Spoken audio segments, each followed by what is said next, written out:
Bismillahirrahmanirrahim. Assalamualaikum warahmatullahi wabarakatuh. Waalaikumsalam warahmatullahi wabarakatuh. Innal hamdalillah nahmaduhu wa nasta'inuhu wa nastaghfiruh wa na'udzu billahi min shururi anfusina wa sayyiati a'malina. Nahmaduhu wa nasta'inuhu wa nastaghfiruh. Amma ba'd. Rabbi shrah li sadri wa yassir li amri wahlul 'uqdatam min lisani yafqahu qawli. Pertama-tama marilah kita panjatkan puji dan syukur kita terhadap hadirat Allah Subhanahu wa taala yang telah memberikan kita begitu banyak nikmat, dan di mana nikmatnya tidak dapat kita hitung, bagaikan lautan yang ada di dunia, bahkan bintang-bintang yang ada di langit. Selanjutnya tak lupa pula kita panjatkan atau kirimkan salam dan salawat kepada Nabi besar Muhammad SAW yang telah membawa kita kepada zaman yang lebih maju, zaman Islam, yang dimana dahulu ia dan para sahabatnya telah memperjuangkan Islam dengan memperjuangkan Islam dengan cara dia rela meninggalkan apa-apa yang menyangkut terhadap dunia demi tegaknya agama Allah Subhanahu wa taala di muka bumi ini. Yang pertama, ada hadis yang Rasulullah sampaikan kepada kita semua, yang dimana hadis ini dirangkai oleh Rasulullah SAW tidak langsung, melainkan dengan memiliki clue untuk mengajarkan kita berpikir. Hadisnya ini mengenai apa yang saya insyaallah malam ini sampaikan. Kata Rasulullah, ada di dalam diri manusia, ada di dalam tubuh kita semua, mau sejak mereka lahir sampai akhirnya meninggal, itu adalah jasad. Di dalam jasad ini ada satu organ, yang organ itu apabila ia rusak, maka merusak pula seluruhnya, bahkan mencangkut terhadap amalan-amalan dan ibadah-ibadahnya. Katanya, apa kata Rasul? Idza fasada kullu. Apabila ia rusak, maka rusak keseluruhannya. Apabila ia baik, maka ia baik keseluruhannya. Mahiyah, apa itu? Itu adalah segumpal darah. Segumpal darah dalam diri manusia yang disebut dengan qalbun. Jadi ini menyangkut tentang judul yang akan saya sampaikan pada malam hari ini insyaallah, dengan dibersamai oleh Rumah Quran Al-Muhadirah. Ini juga launching pertama Rumah Quran Al-Muhadirah. Insyaallah kedepannya kita akan memiliki banyak program-program untuk menegakkan atau melanjutkan daripada perjuangan Rasul Sallallahu Alaihi Wasallam, Allahumma shalli wa sallim alaihi, dan para sahabat mereka yang menyebarkan agama Islam. Lanjut kepada yang tadi, yakni al-qalb. Secara bahasa, al-qalb dalam artian Indonesianya hati, yakni segumpal darah yang dimaksud oleh Rasulullah SAW, bahwasanya hati ini apabila ia rusak, maka rusak pula semuanya. Apabila ia baik, maka baik pula semuanya. Dalam bahasa Indonesia, hati cuma memiliki satu bahasa saja, namanya hati. Tapi dalam bahasa Arab memiliki 3 pembagian. Kalau dalam bahasa Arab sendiri katanya ada al-muradif. Al-muradifnya itu persamaan kata atau sinonim dengan kata. Pertama, sodar. Sodar juga artinya hati. Qalbun juga artinya hati.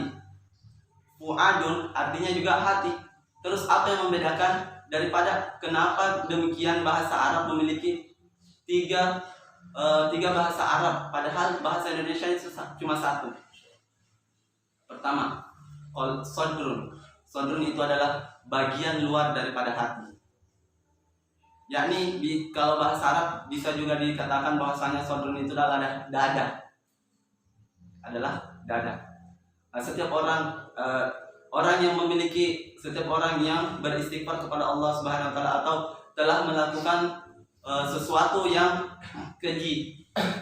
Apa kata Rasul? Usap dadanya, maka kamu akan tenang. Nah, jadi saudari ini di luar, maksudnya dada, qalbun, penjaga daripada hati. Terus masuk ke pembahasan yang kedua yang dimaksud Rasul adalah qalbun.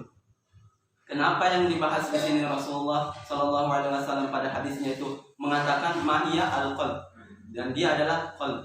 Kenapa dia mengatakan qalb? Kenapa tidak mengatakan sadrun? Kenapa tidak kemudian mengatakan fuadun? Padahal sama-sama juga hati. Nah, perbedaannya, qalbun dari bahasa Arab itu diambil dari pecahan kata-kata kerja. Kalau bahasa Arabnya qallaba yuqallibu. Qallaba yuqallibu ini bermakna membolak-balik. Bagaimana kemudian qalbu menjadi bagaimana kemudian dari qallaba yuqallibu menjadi qalbun, lalu menjadi hati?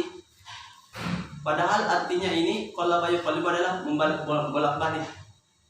Nah, tahu sifat hati? Sifat hati yang dimaksud di sini adalah yang berbolak-balik. Ketika seseorang memiliki qalbun, maka di dalam situlah tempat daripada iman. Ketika seseorang memiliki iman, seseorang menjalankan ibadah, maka dia merasa bahwasanya dirinya itu sudah melakukan ibadah dengan hatinya, dengan qalbunnya. Dari dia membolak-balik daripada kejahatan menuju keburukan. Orang yang beribadah atau beriman kepada Allah itu membuat kita qalb, dari membalikkan daripada yang jahat daripada kebaikan. Nah, disitulah awal mula daripada bahasa Arab.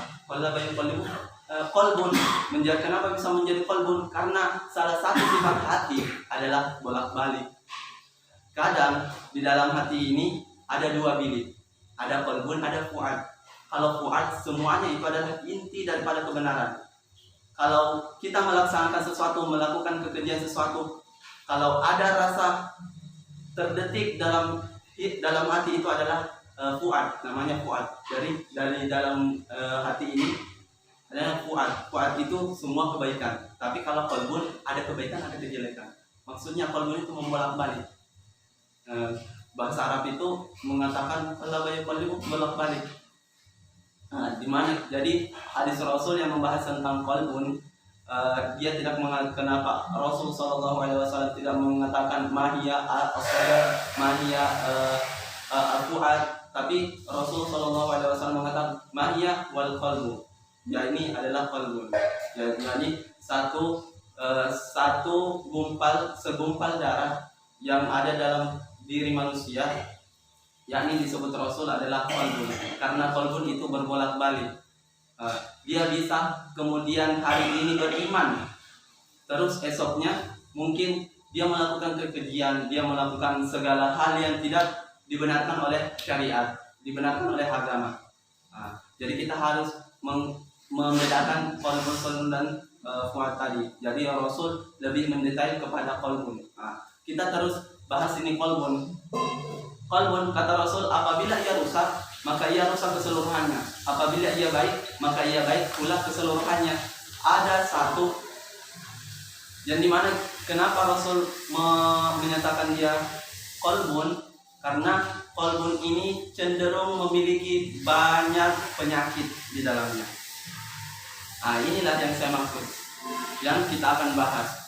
Qalbun, yakni penyakit hati. Penyakit hati. Apa itu penyakit hati? Penyakit hati yang paling berbahaya di masa sekalian adalah hasad. Kenapa kemudian saya mengatakan penyakit hasad ini yang ada di hati sangat berbahaya? Karena di rumah sakit tidak ada namanya poli hasad, atau di rumah sakit tidak ada di sini penyakit hasad diperbaikan di sini. Tapi yang ada ahli kulit, ahli ginjal, ahli ini atau poli ini atau yang lainnya, tidak ada yang hasad. Jadi hasad ini luar biasa bahayanya. Kemudian menuntut daripada bahaya hasad ini, dia bisa mengeluarkan bahkan orang yang ingin diseret masuk ke dalam surga, diseret keluar lalu masuk ke neraka. Gara-gara apa? Gara-gara hasad. Karena kenapa? Kata Rasul, iyakumul hasad, jauhilah hasad. Fa innal hasad, karena sesungguhnya hasad itu ya'kulul hasanat. Ya'kulul hasanat ini akala ya'kul. Ya'kul itu bahasa Arabnya makan. Ya'kulul hasanat, karena memakan daripada kebaikan. Hasan itu kebaikan. Ya'kulul hasanat kama ta'kulun nar khatabat, sebagaimana api yang membakar kayu bakar. Bayangkan orang cari kayu bakar di gunung, terus kita kumpulkan supaya apa? Supaya kita dapat bekal nanti ketika musim hujan atau musim salju kemudian datang, kita memiliki persediaan.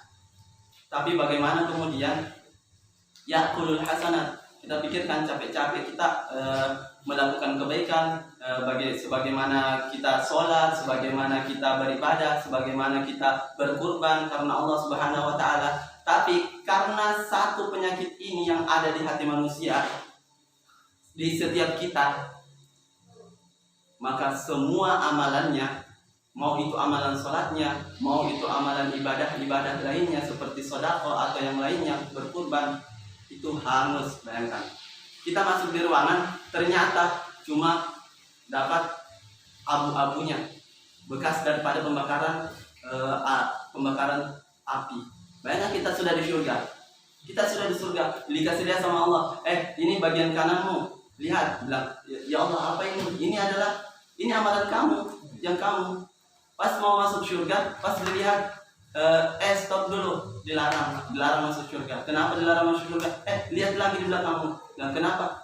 Itu di belakangmu, kamu memiliki, semenjak kamu di dunia, kamu memiliki hasad, iri kepada orang. Kamu harus masuk ke neraka. Karena kenapa? Karena itu adalah membakar daripada perbuatan hasadmu, itu adalah membakar daripada perbuatan baikmu. Terus adakah orang yang berbuat hasad dia mampu masuk ke surga? Ada hasad yang dibolehkan. Bayangkan, saking berbahayanya hasad yang dikatakan oleh Rasul, tapi ada hasad yang diperbolehkan kata Rasul. Ada, kita berhak iri kepada dua kriteria orang yang disebutkan juga Rasul. Kriteria kita untuk boleh hasad, boleh iri kepada mereka. Pertama, rajulun, kata Rasul, la hasada illa fitnatain. Tidak ada hasad, tidak boleh hasad, tidak boleh iri hati, dengki kepada seseorang illa fil isnatain. Illa di sini menunjukkan istitsna. Istitsna itu pengecualian. Artinya illa daripada itu adalah kecuali. La hasad, tidak boleh hasad kata Rasul. Mau keadaan apapun, mau keadaan begini pun, yang dimananya hasad atau dengki itu tidak boleh. Tapi Rasul melanjutkan kepada kata illa. Illa di sini adalah pengecualian. Ya berarti ada hasad yang dibolehkan. Illa fil isnatain, illa fil isnatain, kepada kecuali dalam dua keadaan, dua kondisi. Kondisi yang pertama, kata Rasul, rajulun atahullahu malan, yakni seseorang pemuda yang diberikan harta yang cukup, harta yang lebih kepada dari Allah Subhanahu wa Ta'ala, fasallatahu aw yuhallikuhu bil haqq, maka ia mengeluarkan daripada sebagian hartanya yang berlebihan, sebagian hartanya untuk melakukan mengeluarkan kepada yang kebaikan, yakni bersedekah, yakni berkurban pada Idul Fitri atau yang lain-lain, yang dimana ia mengeluarkan hartanya di jalan Allah Subhanahu wa Ta'ala, yakni fisabilillah. Yang kedua, kata Rasul, la hasada illa fil isnatain. Yang pertama tadi, pemuda yang membelanjakan hartanya, pemuda yang diberikan harta yang cukup kepada dari Allah Subhanahu wa Ta'ala, terus membelanjakannya kepada jalan yang benar. Yang kedua adalah rajulun atahullahu hikmah. Hikmah, yakni pemuda atau seorang yang diberikan kemampuan atau ilmu atau hikmah. Rajulun atahullahu hikmah, bahwa yaqdi biha wa yu'allimuha, maka dia menjalankan atau mendakwahkan sebagian daripada ilmunya. Ia mengajarkan ilmu yang bermanfaat yang ia dapatkan, ia amalkan. Jadi dua keadaan yang hasad yang dibolehkan, iri dengki, ini adalah yang dibolehkan oleh Rasul. Ada dua kategori. Yang pertama tadi, orang yang diberikan oleh Allah Subhanahu wa taala harta yang berlimpah atau harta yang cukup, maka ia mengeluarkannya ke dalam jalan yang benar atau bersedekah atau yang lainnya. Yang kategori yang kedua tadi adalah seorang pemuda yang Allah berikan kepadanya ilmu, terus ia mengamalkan daripada ilmunya. Jadi dua kondisi yang harus atau boleh kita hasad, boleh kita iri kepadanya, yaitu orang yang sering bersedekah, orang yang sering memberi kepada, apalagi terutama bersedekah kepada anak yatim, itu luar biasa pahalanya. Kata Rasul, kalau kamu memiliki banyak kemampuan untuk bersedekah, keluarkanlah. Kedua adalah kita harus bersedekah. Kedua yang diharuskan untuk berhasad atau iri, yakni adalah orang yang ada ilmunya, orang yang memiliki ilmu lalu ia mengajarkannya, lalu ia mendakwakannya. Kata Rasul, balaghu anni walal ayat, sampaikanlah itu meskipun sedikit, meskipun satu ayat. Balaghu ayat. Selanjutnya adalah bagaimana kemudian cara kita untuk menghindari hasad ini. Yang pertama tadi mengenai tentang penyakit hasad. Yang kedua, ada juga yang hasad yang dibolehkan. Yang ketiga adalah bagaimana cara menghindari hasad atau iri dengki kepada seseorang. Apakah itu? Ini adalah kisah yang saya dapatkan dari buku. Dari kisah seorang anak, ia berjalan ke masjid, ia melaksanakan sholat, terus ia pulang kepada ibunya di rumah. Terus dilanjut kepada sholat kemudian, tapi anak ini tidak mau pergi ke masjid. Dia tidak mau ke masjid. Kata ibunya, kenapa kamu tidak mau ke masjid? Kenapa tidak mau sholat? Saya tidak mau sholat. Kenapa? Karena setiap orang yang saya temui di masjid itu adalah semuanya orang-orang yang sering berucap yang tidak baik, bahkan membicarakan tetangganya, membicarakan orang-orang yang di sini. Terus apakah gara-gara itu kamu tidak mau pergi sholat? Iya, saya tidak mau. Bukan saya tidak mau sholat, saya tidak mau ke masjid. Karena gara-gara itu saya untuk menghindari cecean atau cacian orang-orang yang ada di masjid.